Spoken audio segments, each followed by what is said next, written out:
Now we're going to talk about the World Cup, which means unfortunately we're not going to be able to talk about Ireland. I know. We have been joined back on stage by Alan Thompson, who's staying with us. Ronnie Whelan is back. Kevin Moran is back. And also Leon Blanche from our sponsors, Boyle Sports, joins us as well. This night next week, Kev, you're going to be in Russia. You're going to be there for the entire month, getting the big bucks with the BBC. You're looking forward to working with some actual professionals? Are we not? Some real pros. No, I'm looking forward to it. Yeah, it'd be good. Yeah, I've got a lot of travelling around the country, so it should be good fun. Yeah. We might talk England first, Alan. You got your one cap for England, 13, 14 years ago at this stage. It feels like it's a very different England this time round. There's not the same sense of expectation. They've been very open with the media. They'd all 23 players out there. We're starting to get to know a little bit more about this camp. It'll probably become quite suffocating if they start well. Like when you think back to the short period you had in that England squad, did it feel suffocating? Did it feel as though this is very different to anything I've ever experienced before? I just think with the media always they tend to put a lot of pressure on the national team, and I'm sure it's the same here like we're talking about with Martin before. It's a bit refreshing, I think, with this World Cup in Russia coming up, because there doesn't seem to be too much pressure being put on. I think in the past they've had players who have been top of their game, world famous. We seem to just be ducking under the radar at the minute, and in my opinion, Harry Kane's probably the one real world-class player we've got. In the past there's been 3 or 4 and we haven't delivered, so it's quite refreshing at the minute to see that there's not too much pressure on them, but that might build in the coming weeks. Yeah, we always hear when we look back on that golden generation, it was called, of English football, now in hindsight, that it was very cliquey, that if you weren't playing for one of the big clubs you found it hard to be part of that group. Did you find that when you were there? I think the first night I got there, I'd had an Old Firm game on the Sunday afternoon at Ibrox, and then met up with the England team on the night, and it was them and us.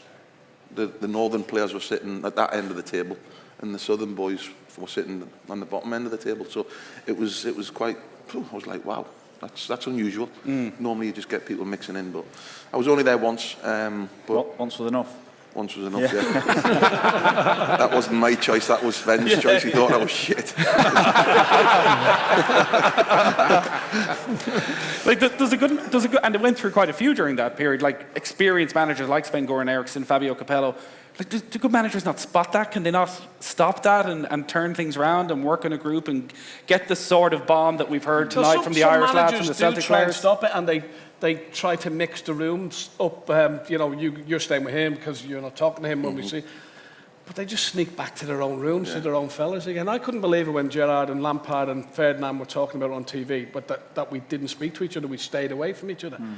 And I was, 20 minutes ago, I was thinking, I think England will be very, very good in this World Cup. But then I spoke to Johnny. And then he convinced me. the two centre-backs are crap, the 2 midfielders are crap. So I'm not putting money on England.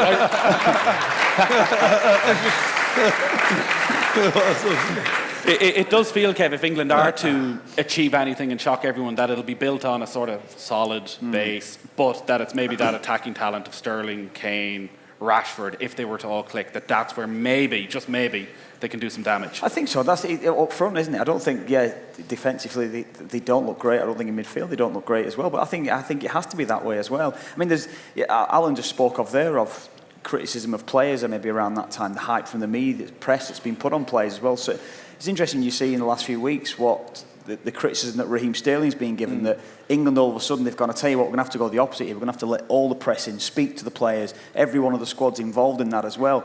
So they're trying something different to try to maybe relieve the pressure on the sides. But we'll see. It's still going to be, if England get out the group, if England go well, which they probably will get out the group, then all of a sudden then I think they've got whether they finish first or second, they've got a really good second round game, which should take them to a quarter-final, which essentially should be against Brazil or Germany. That is where it's going to come down to. So we'll see. Yeah, we are here with thanks to Boyle Sports and their new faster than ever app. Keep an eye out for Leon and Kev's World Cup fancies, which are live on the app throughout the show. Leon, I think, Kev, you were speaking earlier, we were chatting about the World Cup, what you expect. You're thinking England will get to a quarter-final and ultimately probably some sort of heroic failure. I can't see them beating Brazil or Germany in the quarter-final now. Is there always money for England? Do people just patriotically in England, and is that why always they're 4th, 5th favourites no matter what the talent is? No. They're 16-1. realistically, they should be about 50 to 1. They've absolutely no chance of winning the World 50 Cup. to 1. I'll give the Scouser to be left 50 to 1, no problem. I'll give the Scouser to Well, be you'll left. take that individually. Take that bet individually. I'll give it to Ronnie. I'll give it to Ronnie at 50 to 1 because they've absolutely no chance of winning the World He'll Cup. only lay it off. But I'll tell you what, Nathan, in our competition, someone in the audience is going to get the 15 people who tried to guess the right amount of goals in the 3 finals. Someone's going to get a €10,000 free bet off us tonight. I bet you any money it will not be put on England to win the World Cup. All I'm going to say is you're giving a €100 charity bet to Ronnie Whelan on England at 50 to 1. That's done. To win the World Cup. That's done. And that's certainly not out of John Boyle's pocket. That'll be out of Leon Blanchard's pocket. Can I change my bet? I'll have it on Germany. Yeah, look, I think myself and Ronnie just had a brief chat upstairs. I think if you look at the World Cup, it's obviously going to be Germany, it's always going to be Brazil, it's probably going to be Spain. And the betting reflects that Germany and Brazil are the 2 joint favourites at 9 to 2. France and Spain are 6 to 1, and then it's 9 to 1 Argentina.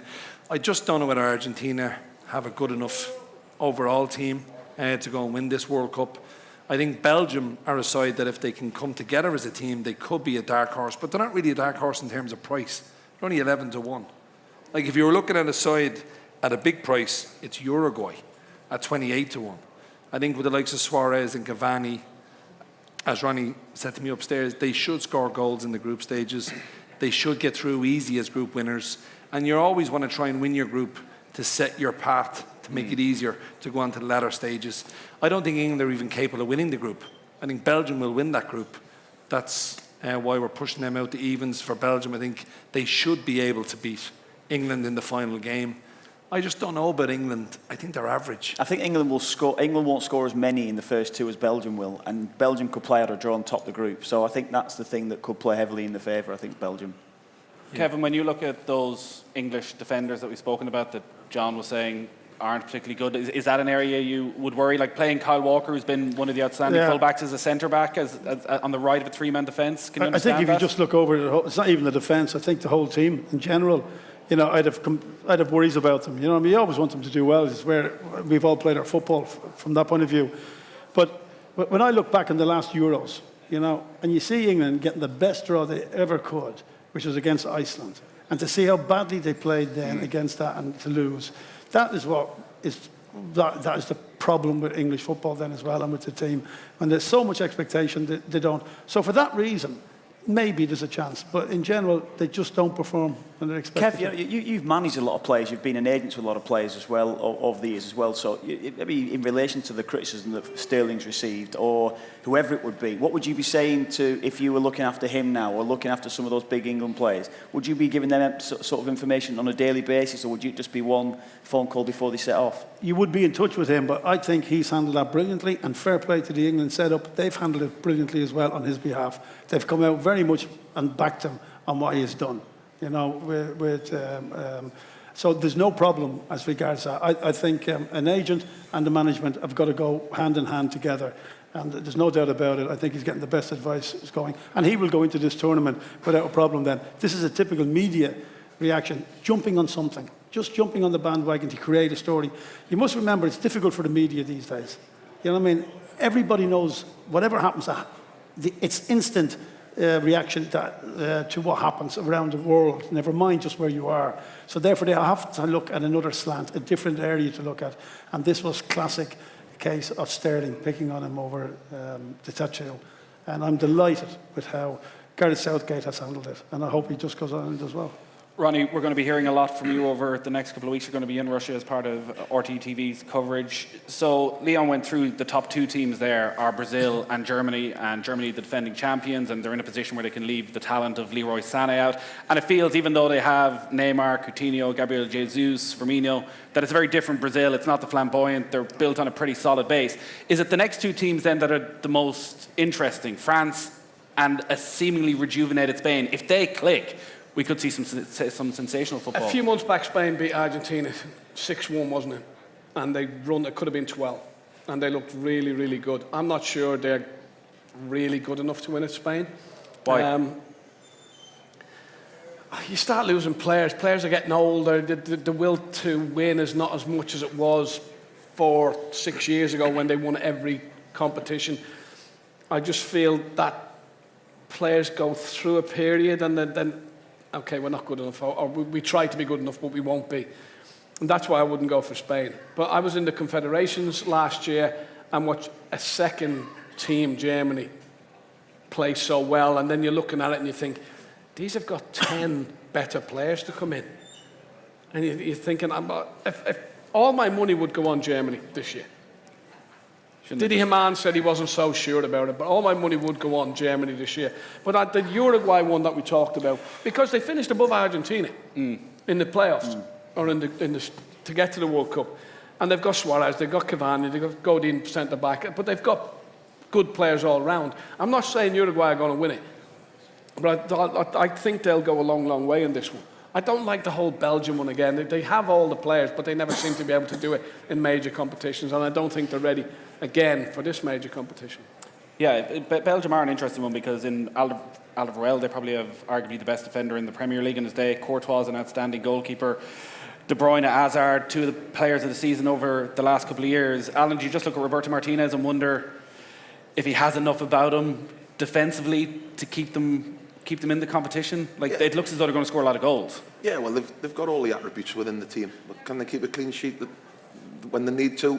Big games, group stages, they'll be fine. But then when they come through to the other teams who they can come up against, the Brazils, the Germanys of this world, it might be a bit of a one step too far for Belgium for me. Kevin, I know you covered France a lot during qualification, and they had a few surprising results. The draw to Luxembourg, obviously, in there.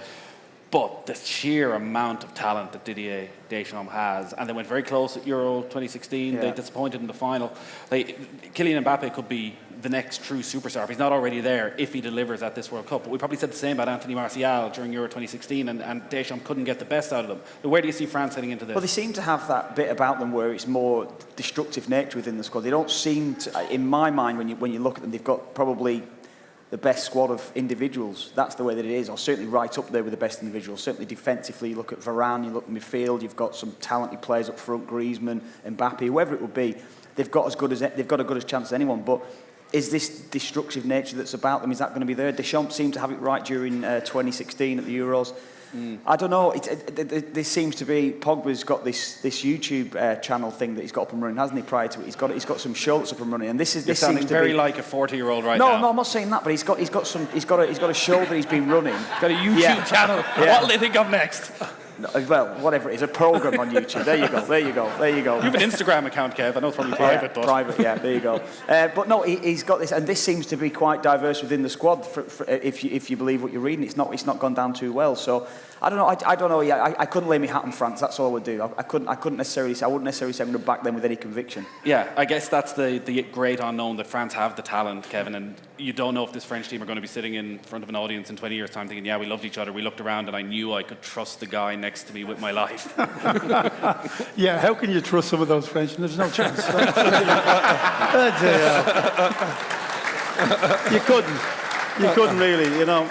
But I still think that if you're looking at the winners, I would look at a European country.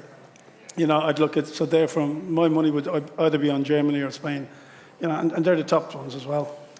I think Spain, there's a bit of it's Iniesta's last tournament. We all saw the way he went out of Barcelona. He's been one of the best players I've ever watched. And I just think Spain, when you can leave out Morata, maybe they will go with the false number 9. They don't have to start Costa.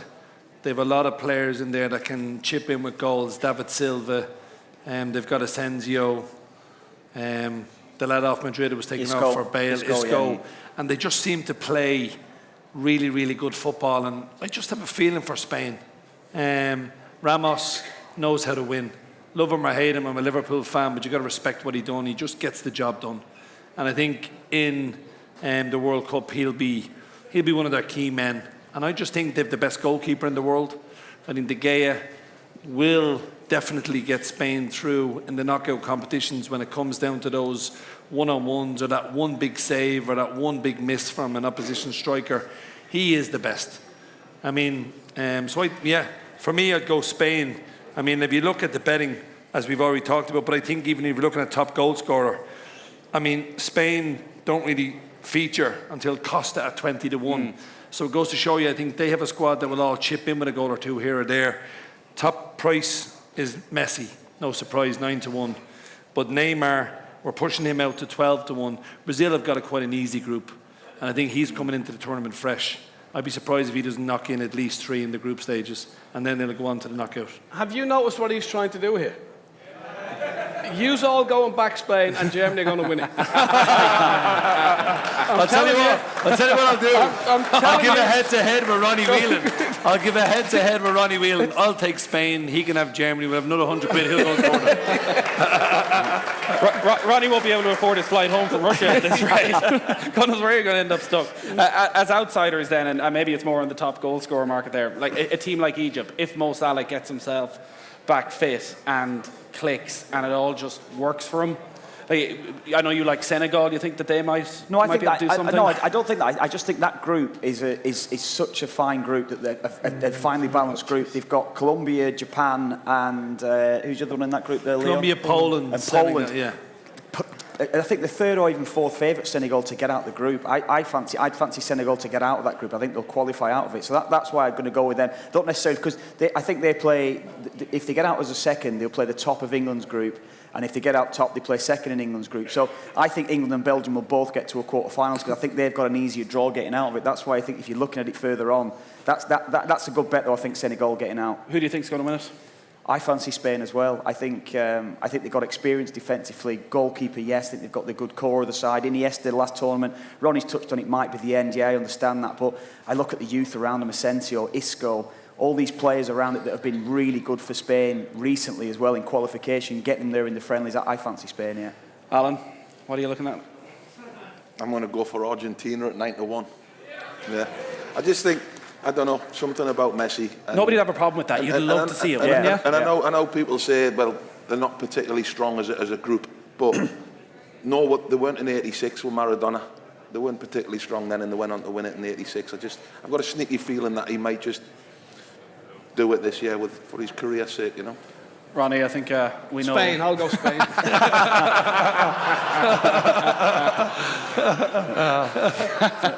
I'm all in Germany, certainly.